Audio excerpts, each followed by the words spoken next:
Hi, and welcome to everyone who joined already.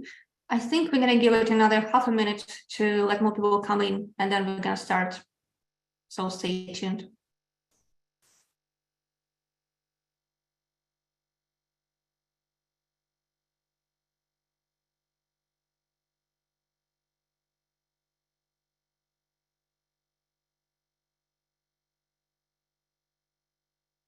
Star Trek fans in the comments. What is geography, right?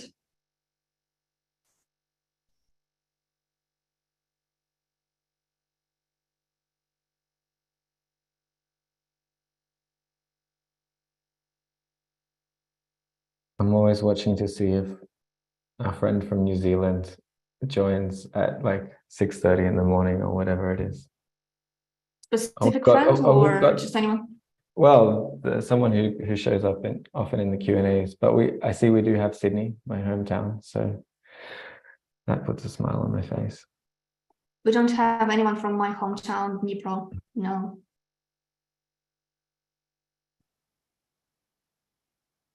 Not there.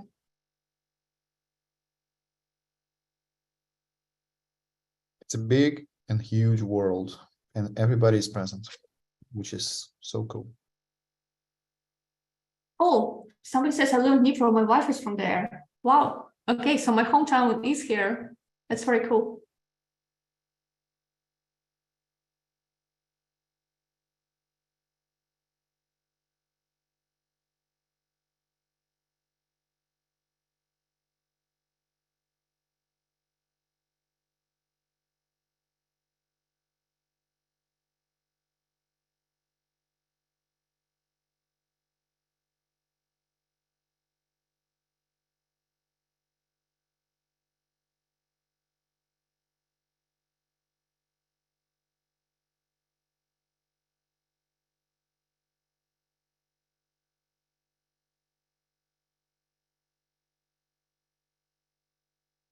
The chat section is just something. All right, I think we can be starting the event. Thank you for everyone who joined. We hope to get more people along the way. My name is Olga Rudenko, and I'm the editor-in-chief of the Kyiv Independent. And the Kyiv Independent is hosting this event and bringing it to you.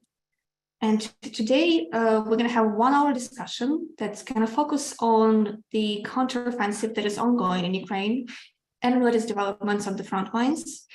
And we really have a star lineup for you guys. We have joining us two of our key defense reporters, Illia Ponomarenko and Farrell, who cover the war extensively and can there's nothing they can't tell you about what's going on the ground. And joining them, we have a special guest, Michael Kofman, a military analyst who we are actually catching, I think, on the day when he announced some professional news. Michael is taking a new chapter in his career. He, for 8 years, was with CNA, and now he's moving to join Carnegie's Russia-Eurasia program in DC as a senior fellow. When we scheduled this, we didn't know that we'll be catching Michael on such a day. Congratulations, Michael. And we also see already people in the comment section congratulating you on the new chapter. Thank you for finding time to join us. I imagine you're very busy now. So the way this is going to go is the discussion is going to mostly be based on the questions that we received during the event, but also questions that we received during the registration stage. And we received hundreds of questions, but I summarized them in certain sections. And please feel free to send more questions as we go.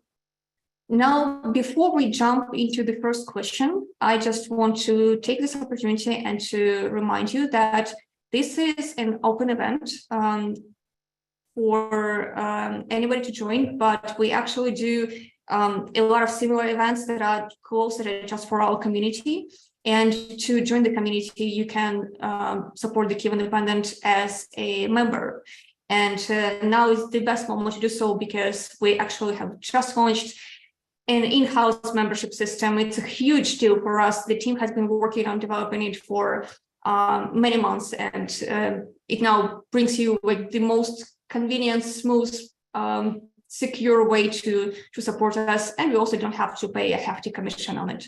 So our people are going to be sending the link to that in the chat. If you're watching this on YouTube, there's going to be a link in the description, and you can just also go to the Kyiv Independent website, and it's going to pop up somewhere. So please consider supporting us. This is how we get funding. This is why we're able to do what we do. Thank you. Now, jumping into the questions, and finally letting our panelists speak. You've got enough of me. I'm here in the supporting role, really, and it's going to be mostly Illia, Francis, and Michael speaking today. So the first question, just to kick off the discussion, is we are obviously getting a lot of news from the front line, and there's a lot of small developments being reported, and I just wanted to hear your opinion, each one of you. What was one thing that was the most important development, the most important piece of news that you read, that's something that's happened on the front line, any development in the past week or so that you think is important to highlight? And I think I'm going to ask Michael to speak first. Well, thanks for that kind of introduction, Illia. I think my answer is going to be a bit disappointing because while there have been lots of snippets of interesting news streaming from the front over the past week or so, to me, the most interesting question is actually how seemingly little has happened in the past week, and what should we make of that? Whether no news or no dramatic news is actually good news. I, for one, probably don't think that what we are seeing is an operational pause. I don't think that's correct. I think what's in practice is that offensives tend to alternate between periods of maneuver and periods of attrition, particularly past offensives we've certainly seen in Ukraine. And while I don't know, I suspect that Ukrainian forces are in a period where they are reassessing options, trying to degrade the Russian military and Russian defenses, and also trying to assess the Russian military response to the initial set of attacks that we saw in the first week and a half of combat operations. And we could also be having a host of troop movements and things taking place with logistics in the background that you can't see. It's always very important for folks to appreciate that whatever footage you're seeing from the battlefield is probably representing only a tiny percentage of the activity that's really happening. And we often have trouble accounting for all the things that we're not seeing that may be taking place on a pretty broad front line.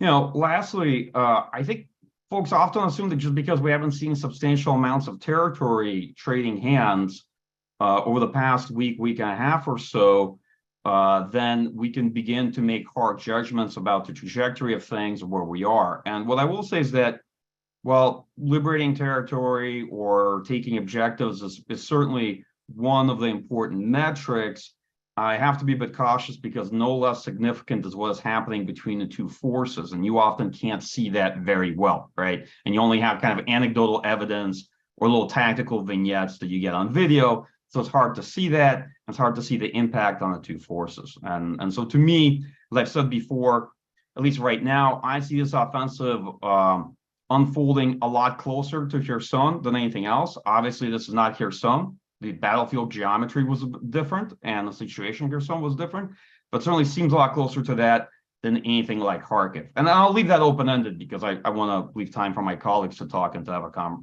have a discussion on that subject. Thank you, Michael. Illia, do you want to go next? Yeah, I totally agree with the fact that, the lack of news, the absence of fresh news is also a piece of news by itself. And yeah, what we are having right now is definitely the lack of, substantial movement that we can draw on the map, even though, deep state has some, some areas recolored, repainted. But then again, it's sometimes it's a bit, not to say disappointing, but sometimes it's makes you think twice about the scale of these changes to the battlefield, given this scale of hostilities coming and the obvious goals and stuff. To me, I think we're still amid this something that could not be the operational pause.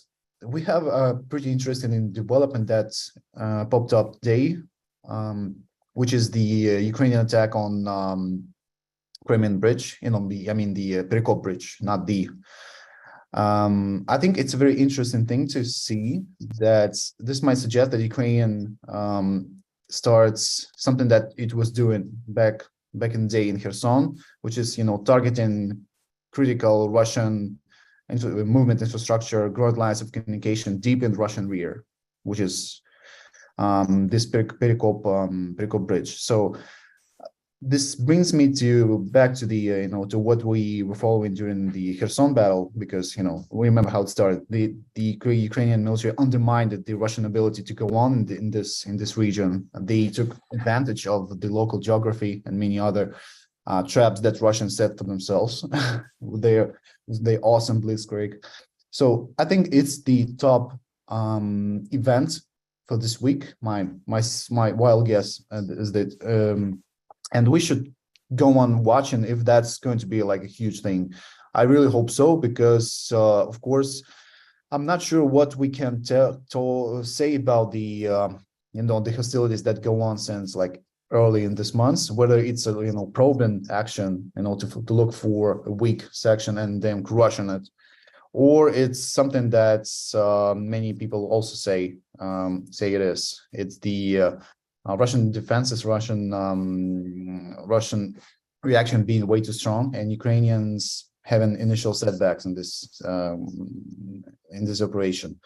What gives me like a peace of mind in this regard is that we indeed haven't seen a lot of Ukrainian reserves involved, of the immediate force, which is makes me feel like a bit optimistic about the upcoming things.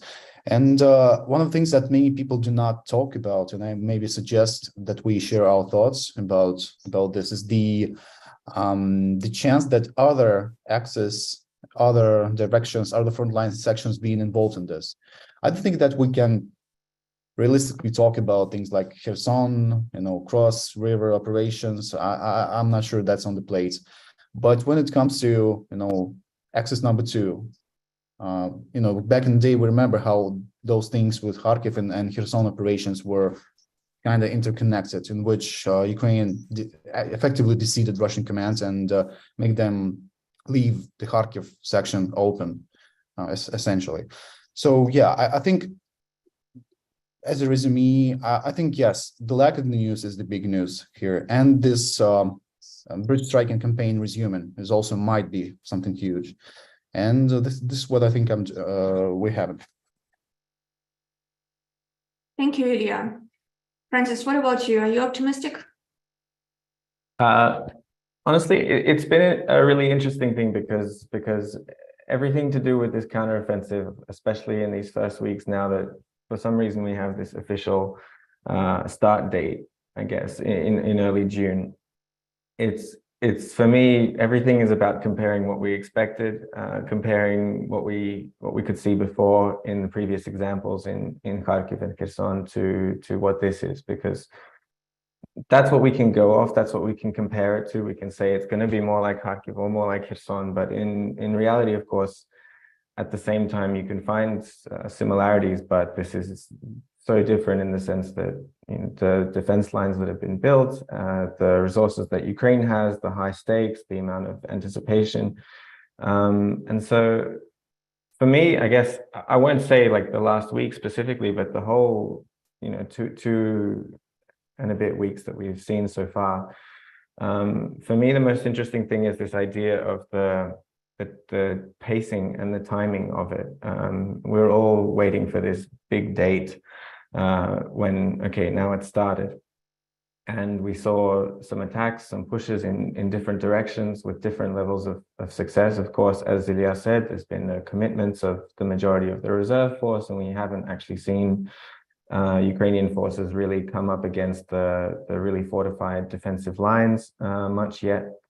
And since then, as my colleagues have said, there hasn't been too much news, and there hasn't been too much movement. So I would kind of almost characterize it as a bit of a false start, where the the start was announced and pushes were made, but then we seem to have gone back into what Ukraine has been doing more lately with as Illia said, the strike on the bridge.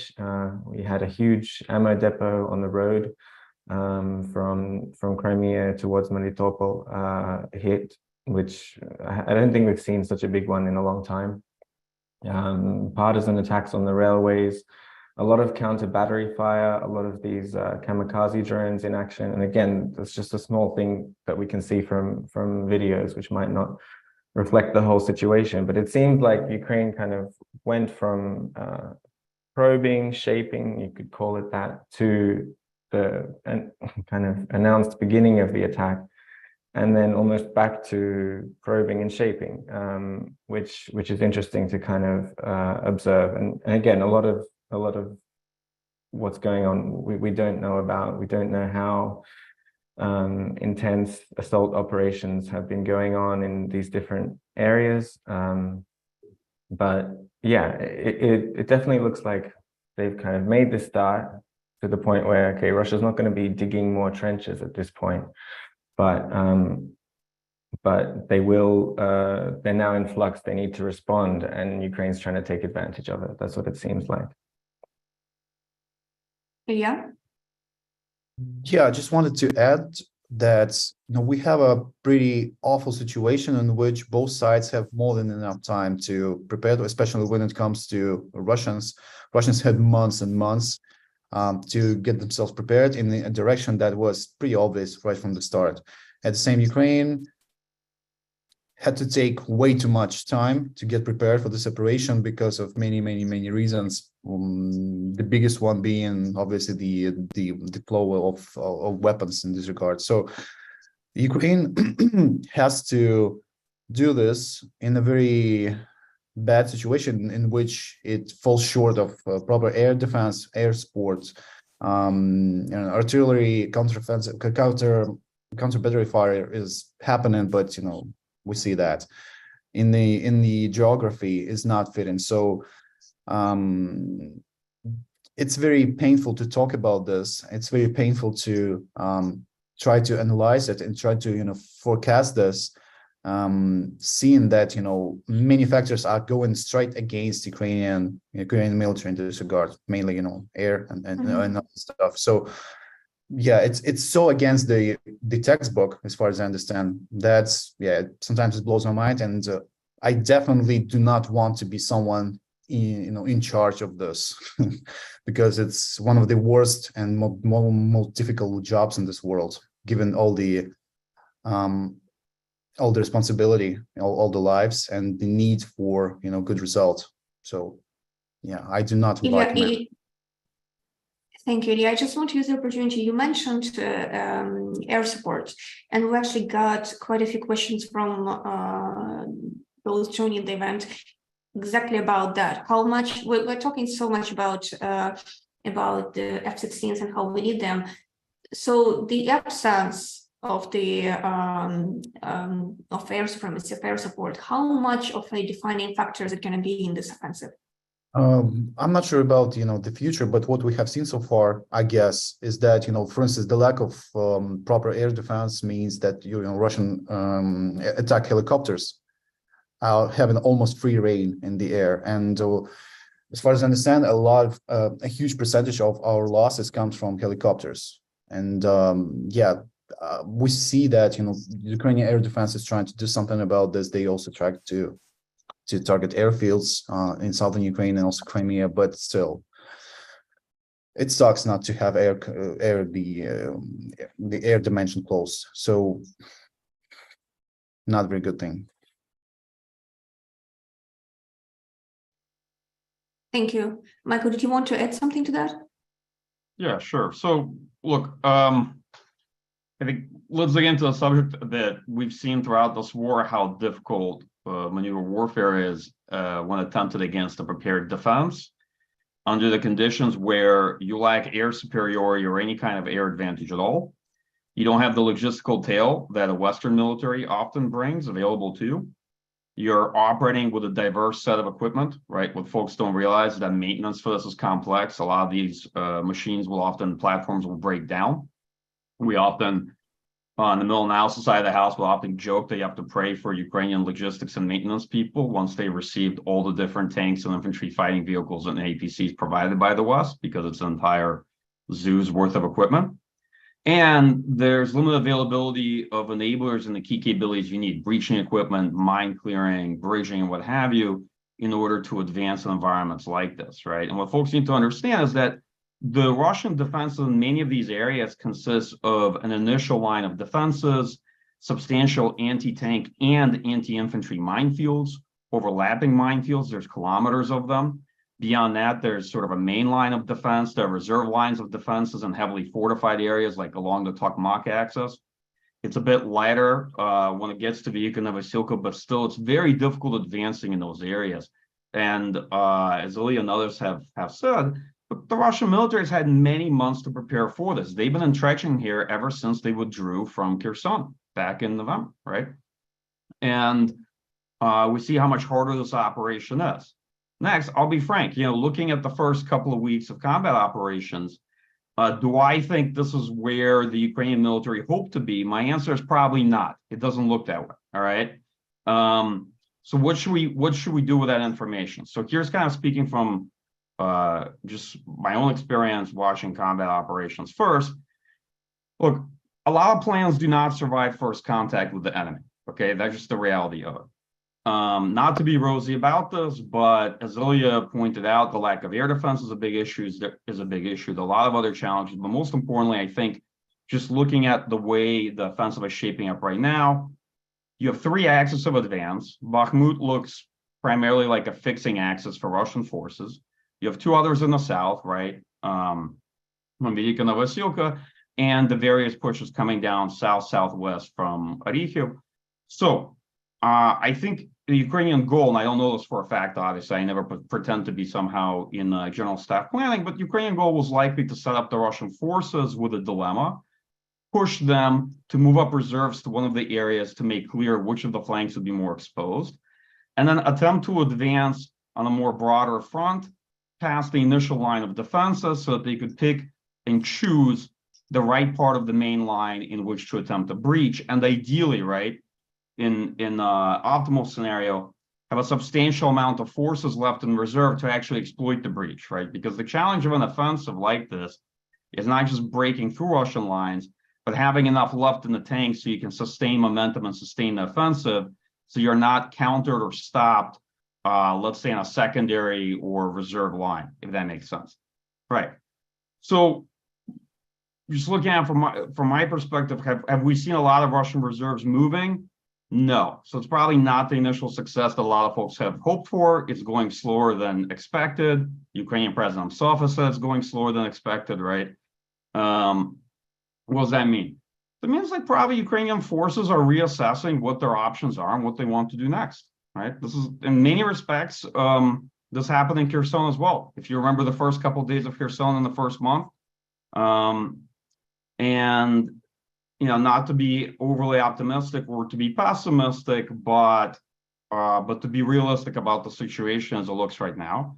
Because I think most folks understand Ukrainian military has quite a few options. The bulk of the force remains in reserve, and they're probably figuring them out right now. Meanwhile, we're observing an extensive attritional battle taking place, and it's not clear to what extent Russian forces are being degraded or what the net exchanges on attrition between the two sides. But it's worth appreciating that this has been a significant feature of Ukrainian strategy and of Russian strategy also throughout this war, that the attrition imposed really matters. Yeah, I'll leave it at that, but I just wanted to add to Ilya's and France's great comments to help situate the conversation.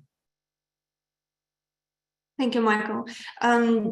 Both you and Ilya mentioned a few times Russian defense lines, and we've actually got a lot of questions about that. People are very interested in what they're like, how many there are, like how well entrenched Russians are. And I'm actually, it's just hard to understand without actually seeing that. We just imagine like looking at the map and seeing exactly like lines of trenches. So is there anything any of you can tell us about like what are Russian defense lines in these areas, in these three areas, how how difficult to penetrate they are? Is there anything that they're using that is different from what they've been doing before? Anything you can tell us? And I imagine that maybe Francis wants to start because he's actually traveled recently to some positions close to the front line, and he's now preparing another trip. So, Francis, is there anything you can share that helps us understand Russian defense lines better? Yeah, I just would first definitely agree with and expand on Ilya's comment about the timing, about really Russia having so much time to prepare basically as well as they can. It's not very hard to dig trenches, and if you've got basically over a year since that front has kind of stabilized, and about half a year since Russia really began to set up this defensive posture in expectation of this exact kind of style and direction of offensive. They've just been working and working. I mean, I was with a territorial defense brigade, pretty close actually to the Novosilka axis, which is now being the site of the biggest, although still little, territorial gains. And the drone guys there, they were showing me that, yeah, this is a new trench that they just dug a couple of weeks ago. In the context of what Michael was saying about how these things are set up, these are obviously frontline trenches, so just the initial line of defense. But as for the bigger fortifications, again, we've been able to watch that happen in real time. We've been able, we have these really good satellite images which update very regularly. People always on the lookout for new things showing up. And again, it was mostly over spring, late winter and spring where we really saw them step up these defenses. And yeah, several different organizations have done a great job mapping them, where, as Michael said, it's very clear that the direction that they were most scared about is definitely straight down from Orikhiv towards Tokmak. They had defenses all around the city of Tokmak, even from the other side, and a similar setup even further back near Melitopol. So there's that definite intent to basically, stop a small breakthrough from being exploited, from becoming a strategic breakthrough. It's almost like one of these, phone games of tower defense, where you funnel the enemies through a corridor and set up, different levels. So if they make it through here, well, then they're going to meet this this line of defense. And yeah, I mean, it's just a side point, but for me, that's one of the most tragic things about the way that Western weapons have been delivered to Ukraine, because with almost everything, first, tanks, first HIMARS, then tanks, then Patriots, then F-16s and attack MS, it was always just a matter of time. But it always came just months and months after it could have done earlier. And here that might, end up making a huge difference because it's just given Russia that much time to prepare. Thank you, Francis. And as you mentioned, Western weapons and the timeline, we've got a lot of questions that are, to summarize them simply, about what exactly does Ukraine need right now, and what kind of Western weapons, if they right now, would make a big difference in the counteroffensive? Like, what's the ultimate wish list that is, sensitive to this moment, in just in very simple terms? And I don't know which one of you wants to jump on that. There's a big difference between what media love to say about this, how they want to, how they deal with this problem, and the basic, very grassroots needs of the military on the ground here. We love talking about F-16s, which is definitely something that Ukrainian Air Force needs and begs for many months because of this and this and this reasons. But on the ground, as you go there, things like mortars, barrels for machine guns, shells, artillery shells, radars, far more simpler things that need to be, in huge abundance, as well as, And much more boring things, right? Much more boring things that don't make for such a good, campaign in the West. It's far more down to earth in many regards. Especially that was actual during the, I don't know, the second battle of Donbass, let's say, like or the battle of Kherson, for instance, when there was such a need for mortars, just simple mortars, 80 millimeters, 120 millimeters. So it's in many ways it's very down to earth. Basically, Ukrainian military needs everything, but I would simply start from more basic and simpler stuff that are so much that it's so decisive on the actual situation that it could be compared to the provision of F-16s.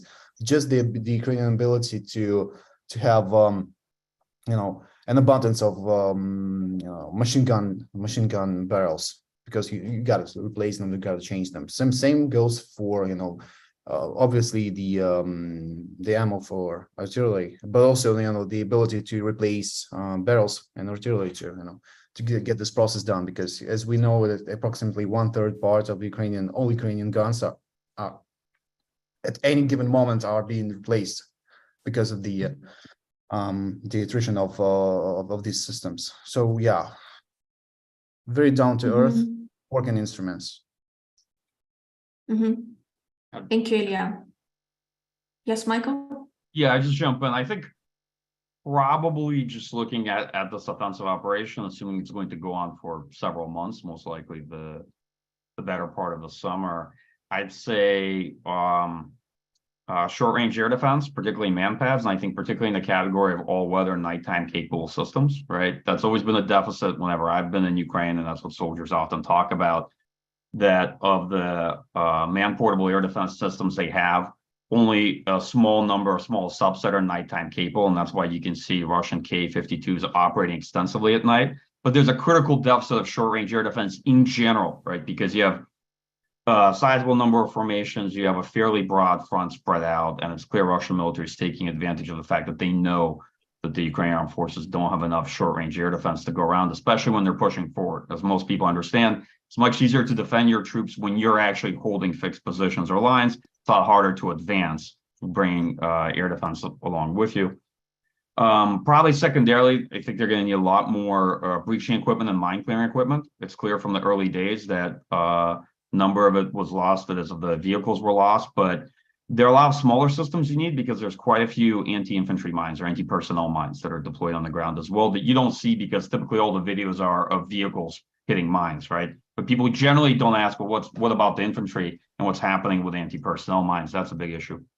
And third, replacement equipment. So we've seen a bunch of Western equipment lost. The good news about Western equipment is the survivability is quite high for the personnel inside. It's far more survivable than Soviet generation equipment because it's designed with that in mind, with protection of people in mind. That said, that means that there will still be plenty of, I think, Ukrainian soldiers who have been trained on this equipment.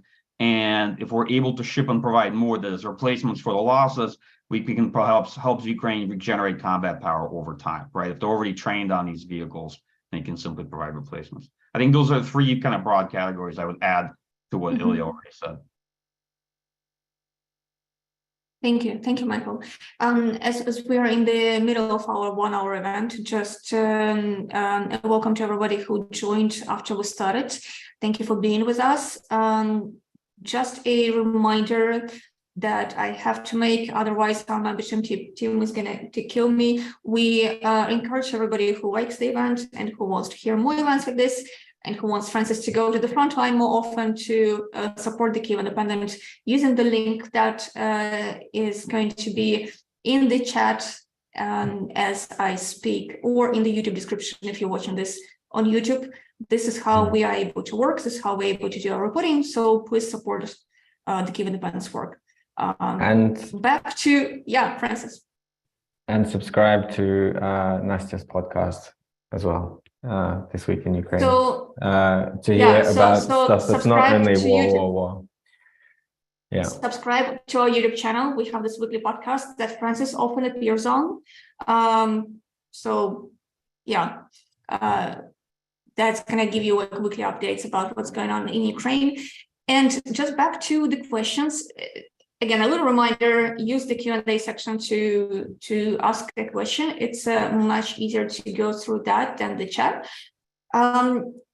Among the questions, I just have to say it, among the questions that were received before the event, there were a few questions that were written in the kind of English with the language mistakes that a Russian-speaking person would make. And the questions were like, what would Russian strategy be if Ukrainian counteroffensive succeeds? So maybe some Russian people looking for a free tip from Michael Kofman about what they should do to succeed. Nice try, Mr. Shoigu.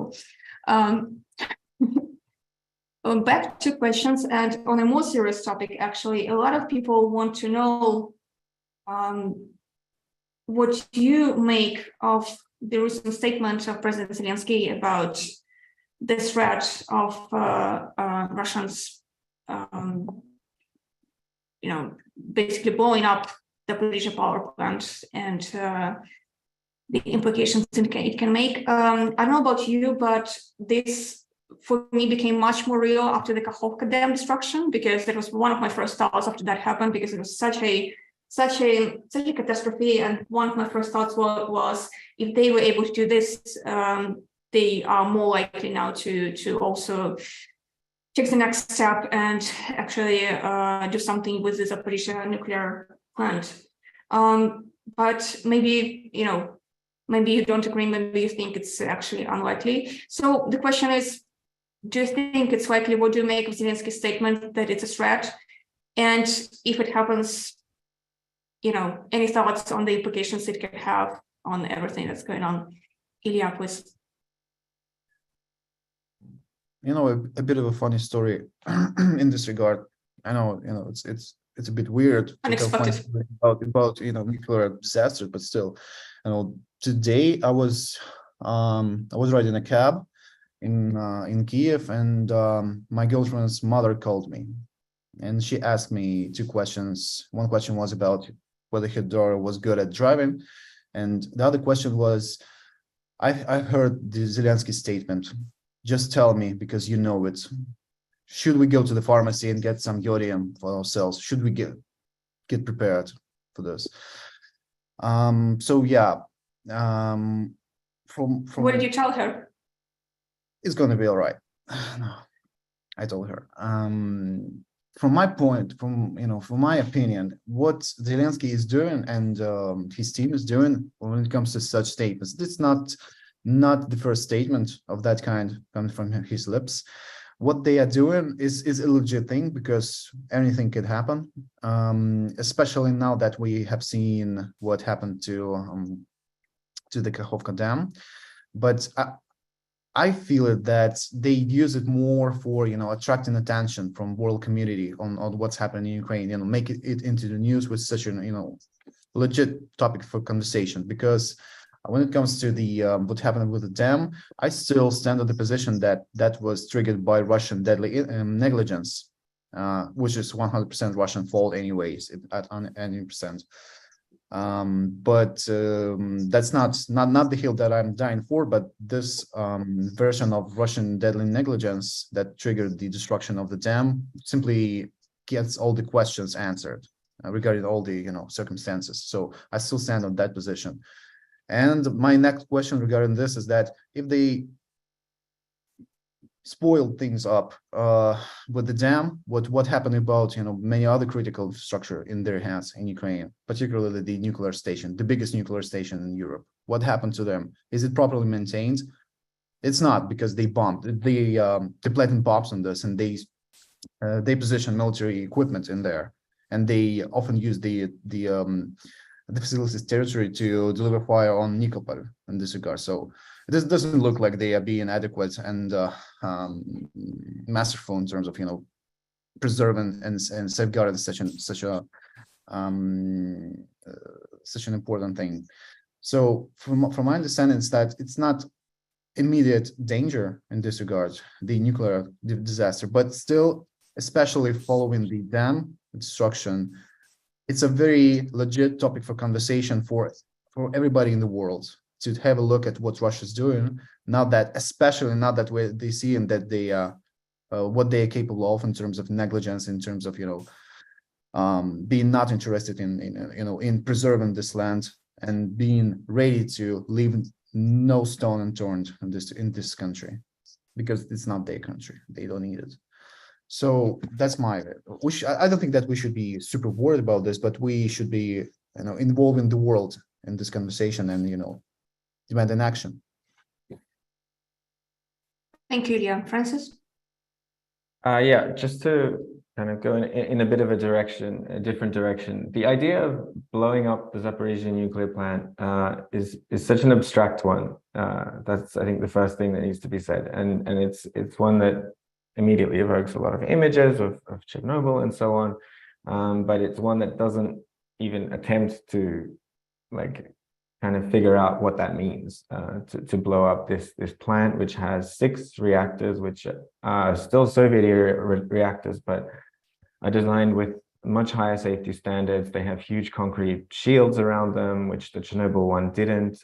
So I would get that image out of your head first, I think, and then beyond the question of what the Kyiv is saying, whether it's more drama than fact, it's interesting to explore the hypotheticals, especially after what happened with the dam. For me, there are 3 kind of scenarios, and the first one is basically, again, another episode of catastrophic negligence, basically them just letting things fall apart on their own, which now has a bit of a initiator with the cooling pond, it seems. And I'm not going to pretend to know the technical details of the timing and exactly how, with the reactors being kind of offline for a long time, and I'm not going to pretend to know what that will mean, but we know the staff has been under pressure from the occupying authorities. They've brought their own staff in. They could do something. So that's the first scenario. Just the natural, almost deliberate negligence. What happens? And because of the safety systems with the reactor, I don't think that would necessarily be anything too dramatic. The second scenario is some kind of explosion, some kind of mining. Again, something that can be blamed on an artillery strike from Ukraine across the river, just like the dam was. And again, I don't know the technical details. You could talk about some kind of slow leak of radiation, which might spread around a little bit and cause chaos in that region of Ukraine. But again, I don't think a chance explosion somewhere around or even next to one of the reactors cause anything like a Chernobyl scenario. So if you do want a Chernobyl scenario, if you do want to start imagining that would have to mean kind of next level maliciousness and nefariousness, I guess. I wouldn't put it past Putin, but it would involve basically having to dismantle all the safety features and force Rosatom technicians to deliberately set this up for disaster, and I think that's a very unlikely scenario. But of course, it's the kind of scenario that's so easy to to impress the public with, especially the Western one. This Chernobyl kind of happened in Ukraine, so the association is just so straightforward. But as you correctly said, what we've been reading from experts now is that the construction of the plant is pretty different from the one in Chernobyl, and it would be pretty difficult to create something like that. Michael, did you want to add something? Yeah, I'm obviously not an expert in sort of civil nuclear engineering, but a couple points just to add. One, I think currently the 6 reactors, 5 are in cold shutdown and the 6 is in a hot shutdown mode. Second, that there's sufficient water in that cooling pond to cool these reactors in this mode for several months at the very least, and probably some alternate source of water can be found. Third, they are heavily shielded and reinforced. You cannot very easily break through these reactors. It looks very different from some power plants like Chernobyl did. I think Chernobyl, unfortunately, has a bit of an well, however you look at it, has an anchoring effect in our expectations on how we look at nuclear power. I myself was actually a kid living in Kyiv at the time of Chernobyl, so I still actually have some memories from this time period, believe it or not. So my point of view of it is that I think the situation is technically a lot better than it looks, but I also agree with Illia and Francis that after the Kakhovka Dam, you never know, right? You never know what's really going on and what's going to happen and what Russian intentions are. So it's worth talking about it, but also worth cautioning people not to overreact and to be cognizant of the difference in the current situation as Operation NPP compared to some of the things that are being put out there about it. I personally think that the risk is probably fairly low, all things being equal, although we have to be frank that we don't know what Russian intentions are. It's like there are no intentions. It's just chaotic action out of the plan. Russia being Russia. Russia being Russia, yes. Just want to ask you quickly while we have time, what do you make, because when we mentioned the areas of fighting, I don't think any of you said anything about the recent things in Crimea. There was some activities happening there, and it came as a bit of a surprise for many people. Is this anything that you guys follow? Is this anything that you think is of any importance, or is that just nothing? Well, as far as I understand, we have the situation in which Russians had a pretty solid force in that Crimea direction, and they've been trying for many months during the winter offensive, Russian winter offensive. They've been spent many months trying to, as Ukrainian military calls it, improve their position in like a sort of a forest mansionry, something like that. In that direction, it's a forested area, so they have like a special forested park, something like that kind.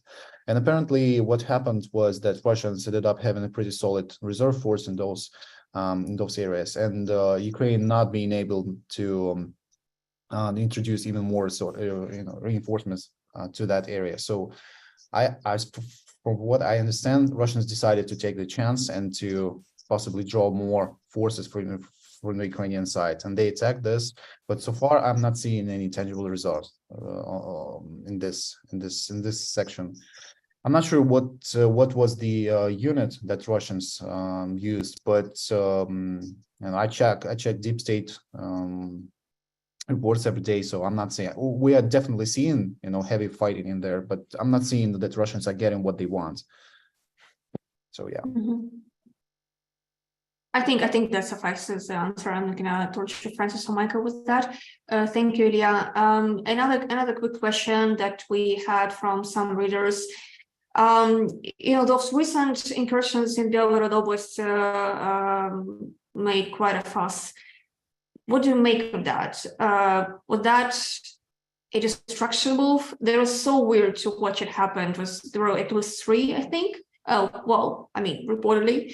And we actually have people now writing to us, including in the questions for this event, that this seems like the most viable way to succeed in the counteroffensive, to go into Russia and surround the Russian forces. So this is something that's really captivating to people. What do you make of that?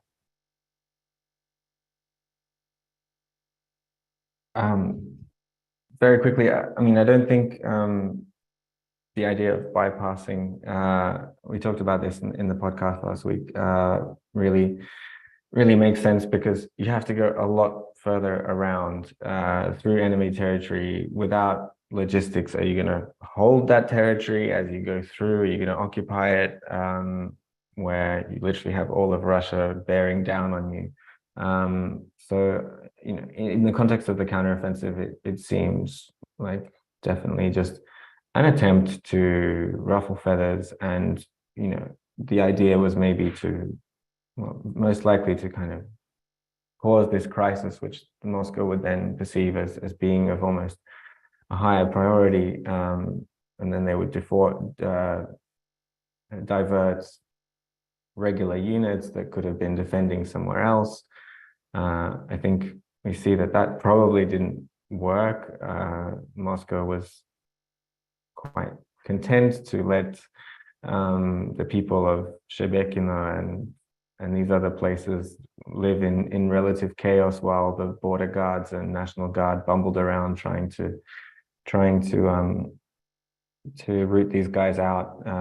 They preferred that than to change any plans along the front line in Ukraine.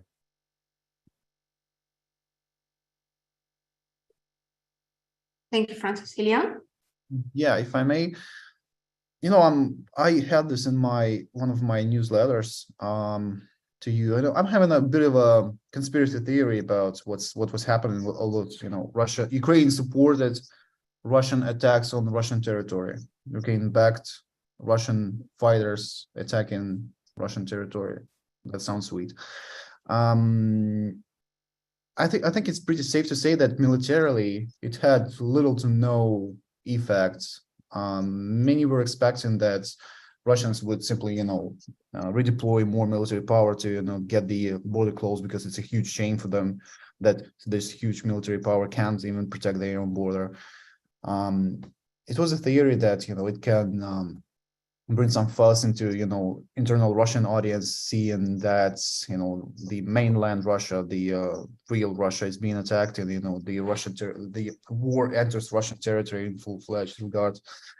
But it's not happening. Russians again and again appear to be so passive about this and so ambivalent about what's happening to their own country. So it's just sometimes, I even some sort of surprised at their, lack of reaction in this regard. So, I'm having a bit of a conspiracy theory. I think sometimes it feels to me that the Ukrainian military, the Ukrainian military intelligence, they do this stuff in order to draw attention from the world, because I'm trying to look at this war sometimes through the eyes of someone from the United States, someone from very far away, who watches this war and follows it. And sometimes it indeed feels like a very exciting Netflix show. It's a bad thing to say about war, but sometimes it's being framed in the informational space as something that, exciting. In every episode, in one episode, we have, Russian capital Kremlin attack. Then we have Ukrainian drones attacking, Russian mansions outside of Moscow. Then in the next episode, we have Russian militants being supported by Ukraine and attacking Russian territory, and fighting and destroying. Sometimes it just feels like these things are being done for media to follow this, to keep an eye on this, because they are very sweet for media as a media product. It's a bit of a conspiracy theory that, simply gets the world attention focused on this and gets the public opinion throughout the world focused on Ukraine and supporting Ukraine, because it's such a intense and very impressive fight that's been going on for more than a year, and still people are excited about this. Still people are interested and they are following this. I think it's a very tough things to see, but sometimes we need this to do this, to undermine the Kremlin's credibility, to spoil its reputation as the great military power that can be messed with. We simply compromise the very notion of what Russia is with this action. So that's why we give more motivation to outside attention to this, and we get this space more open for more support for Ukraine. So in a nutshell, your conspiracy theory is that Ukraine may be doing this just to keep things entertaining. Or media for support to undermine, to discredit Russia and its military as not as invincible as they want them to look. So, like I said, it's just a theory. I think it's a fitting answer to this strange development with those incursions in Belgorod Oblast. I think conspiracy theory is as good as we can get here. We are close to the end of our event, and I just want to get something forward-looking out of you guys. We got, and I know that you're all going to hate this line of questions, but we get a lot of questions about what's going to happen next. When is the big victory? When are we going to break off Russia's land bridge to Crimea? When are we going to be in Melitopol? And so any answer is appreciated. I know that you hate predicting things or forecasting things, and it's for sure impossible in the events like this, but people are really, really craving, any estimations, anything you can say about what's going to happen in the next weeks or months, or just what to watch. Ilya? Yeah, I raised the hand not for the sake of the answer, not immediately for the sake of the answer, but You didn't want to high-five me? Yeah. I just wanted to give a bit of an update to your question, because I really love to get back to where we started with the alternative axis of Ukrainian action in this front line. When it comes to what's coming next, I really love to hear your guys' opinion on should we expect some other axis in the coming months, because I look through this map and I can't find a clear answer of where it can happen, because in many other frontline sections, such as Donbass and Kherson and elsewhere, there are so many no's about this scenario. So I'm kind of lost in this. So I would appreciate you guys telling me what you think about the alternative axis being possible in this. So yeah, thanks. I'll let Michael go first. Okay. Well, look, military analysis is not fortune telling, as I like to say. I think this is already quite a long war, and it's going to go on. So it's important not to fall into short-termism and short-term thinking. That's what I've often spoken to and written about. Wars like this often go on longer than people hope or expect, and they're fundamentally contests of wills, right, by nature. I think this offensive is going to unfold over the course of several months. A lot of folks had high expectations for the first week or two. If you looked at past operations, especially operations in this war, they've typically lasted 2 to 3 months. I don't know if there's going to be another axis, so yeah, I actually would suggest that there is still plenty potential to develop additional axis anywhere between Vuhledar and all the way to the southwest of Orikhiv, without even having to look to the north, right? Without having to go up to all the way to Luhansk. I'm honestly not sure. I suspect the Ukrainian military is weighing their options and trying to assess how the Russian military is repositioned to it and reacted to it. Look, if we ask where we are right now, is this well within the bound of hopes? No, probably not. Is it within the bounds of expectations? Yes, certainly among seasoned analysts, right? If you listen to people who have been following this, they said this is going to be very difficult. It was going to be costly. It was going to be as hard or harder than anything we saw in Kherson. And very few people, I would say, made claims that Ukrainian forces were going to break through Russian lines like a hot knife through butter, although there were some commentators who kind of raised these expectations, I think maybe trying to help, but in my view, it was a bit unhelpful to kind of paint this impression. And I think the big question is, where is Ukraine relative to their plan? How much combat power do they have available, right? How studious are they at managing the ammunition situation? They have a relative advantage in fires, and they have a good advantage in precision. And we're seeing Ukrainian forces leverage their advantage in precision fires, and the fact that they can see deeper into the battlefield than they have in the past. There are some positive things I've seen over the last 2 weeks of this fight, the things the Ukrainian military has been able to do in counter battery fire that we haven't seen them be able to do previously in other operations, and they're worth noting. And of course, we know how much combat power Russia will have in reserve. What are their ammunition reserves, right? What's the state of their force? And clearly, it's held thus far, and sort of early optimism that sufficient pressure might force them to collapse has not borne out. But lastly, it's obviously easier to defend than to attack. I think the positive side of this, that the Russian military has largely exhausted its offensive potential for the coming month. By virtue of launching a failed winter offensive, we can argue that Ukraine's military operation at this point is safe from substantial counterattack, no matter how it goes, right? You asked a question about the future, what follows this, and I think that's a fair answer to that question. On the pessimistic side of the equation, if you look at the timetables to provide additional equipment to train forces on that equipment, we've seen it typically take around 3 months, maybe 4 at the outside. So assuming this offensive runs to the summer, it's not clear that the Ukrainian military will have another opportunity for a major offensive this year, because then comes fall and winter comes, right, as always. And so due to a whole host of factors, this may be the main offensive operation, at least that we see this year as well. And so that's not my way of saying that a tremendous amount rides on this operation, but also to paint out this picture, right, in terms of what things could look like after this offensive in the summer. All right, hope I've spoken long enough. I'll turn over because I want Francis to have some time too to say something. Yeah, thank you. So yeah, obviously talking about what's next long term, what comes after the counteroffensive, all depends on what happens with the counteroffensive.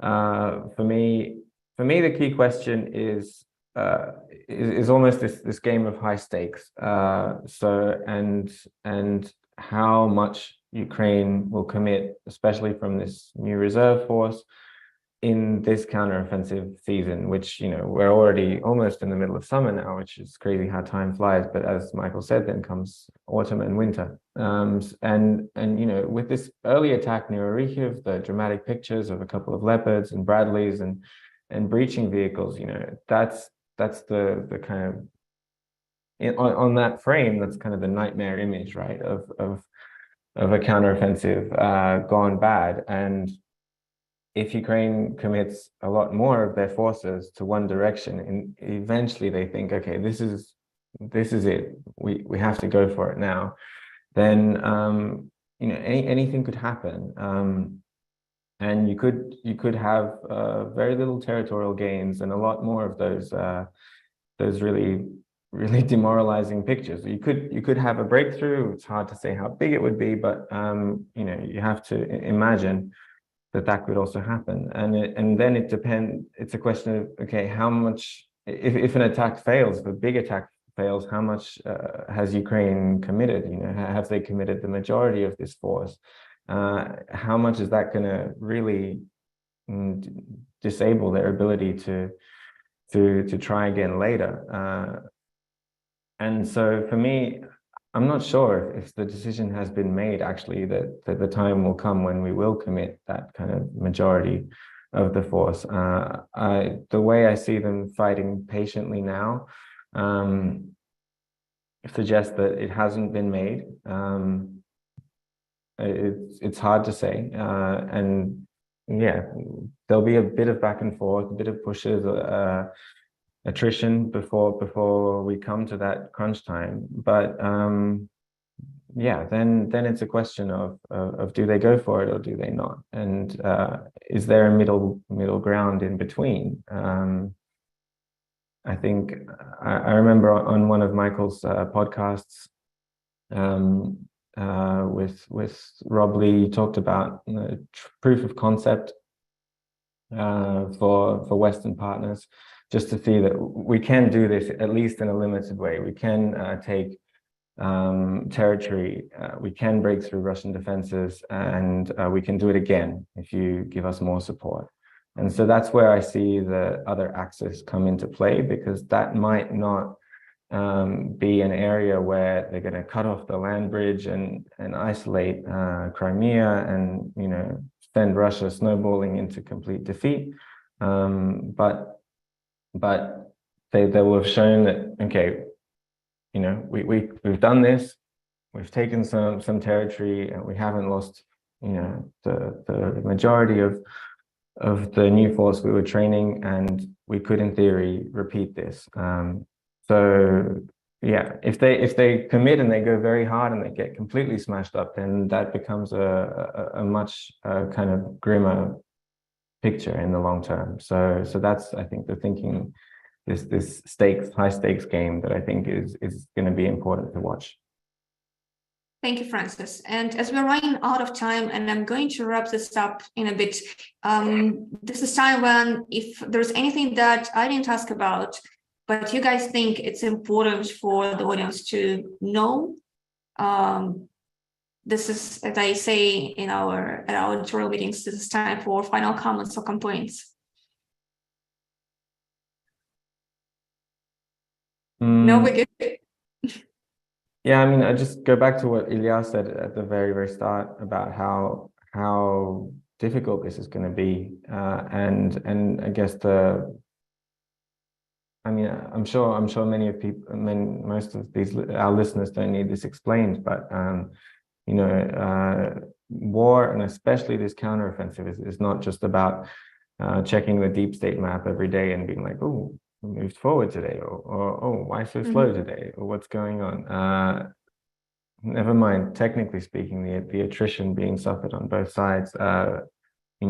If there's a brilliant breakthrough, or if there isn't, if it fails, it will come at a huge cost in human lives of Ukrainian soldiers, many of whom have been fighting for a very long time. Even in Kharkiv, I remember back in September when I was there, just a few days after Izium was liberated, speaking to medics who are finally getting a break, after a crazy couple of weeks. It's on the map, it seemed like a perfect operation, brilliant victory, so on, but they were talking about how their small stabilization point, not too far from the front line, how they had 150 wounded in a day, just in their team, and that was during a great, wondrous victory. So just keep that in mind, I guess, going forward. Thank you. Michael, did you want to add something? Yeah, I guess I would just say that I would caution patience and say that, when you're looking at combat operations, it kind of goes in phases, and there are a lot of gradually then suddenly effects. So it's very easy to make the mistake of extrapolating from whatever week or 2 week period of fighting you're in to assume that that's how it's going to go, and typically it doesn't. And lastly, and this is obviously never a knock on colleagues in media or journalism, but to say media often needs content to fill kind of the day-to-day. And so they're often pushing for something to happen, something to talk about. And a lot of time, I think war is actually this. It's a week, and there isn't tremendous amount of news in this week, and it leaves folks wondering as to what's going on. And I just sort of my own impression as a military analyst who often has to work with journalists and people in media and try to express that, look, sometimes the war's not going according to the desired pace of people who would like to fill content for day-to-day pages. That's just the reality of it.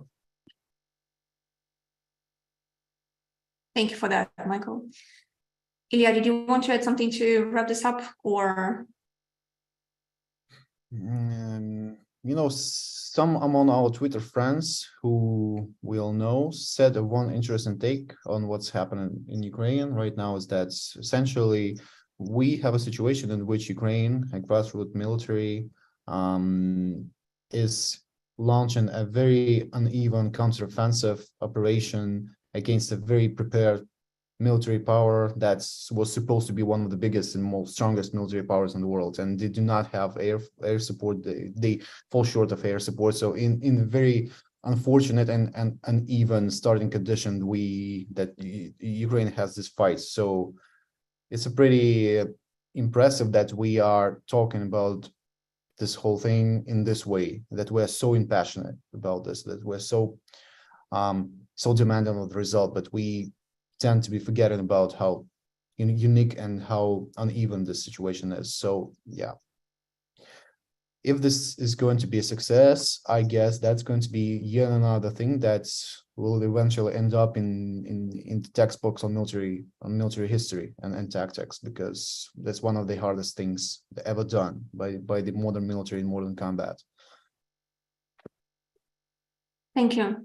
Thank you for that, and thank you all for the insightful comments and everything you said today, especially Francis for that last remark reminding us about the cost of this, because as we're talking about tactical things, about when we look at the map, it's so easy to forget that any movement on the map comes at a huge human cost, and the price of this counteroffensive is going to be very high. Thank you for reminding us about that. We're going to wrap up this event. I'm sorry to do this because we have a lot of amazing questions still unanswered. Here's a piece of good news. We actually have a lot of other venues where you can ask questions, and some of the same people are going to be able to answer them.